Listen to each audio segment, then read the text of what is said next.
Tahukah kamu, ada banyak orang mengklaim Tuhan berbicara kepada saya. Namun pertanyaannya, bagaimana kita tahu bahwa itu benar-benar suara Tuhan dan bukan sekedar suara hati, keinginan pribadi, atau imajinasi yang mengatasnamakan Tuhan? Ironisnya, ada orang yang mengaku sering mendengar suara Tuhan, tetapi jarang membaca firman Tuhan.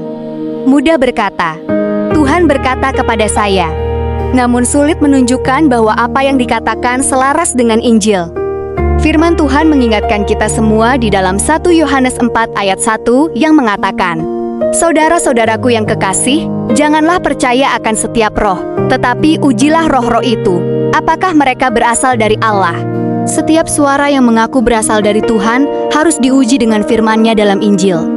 Sebab Tuhan tidak pernah bertentangan dengan apa yang telah Dia nyatakan dalam kitab suci. Lalu, bagaimana Tuhan benar-benar berbicara kepada kita? Cara utama Tuhan berbicara adalah melalui firman-Nya di dalam Injil yang diterangi oleh Roh Kudus.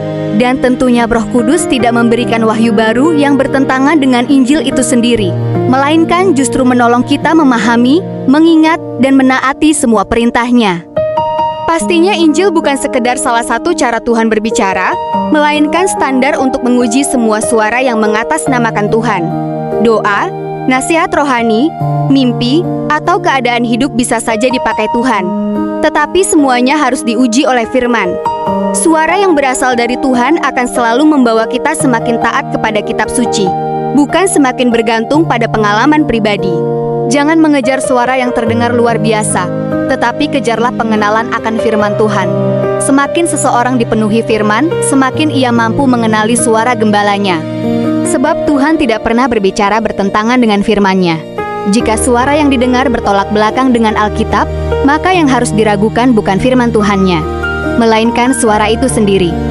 Dan pada akhirnya, iman kita harus dibangun di atas kebenaran firman, bukan di atas klaim bahwa Tuhan berbicara kepada saya.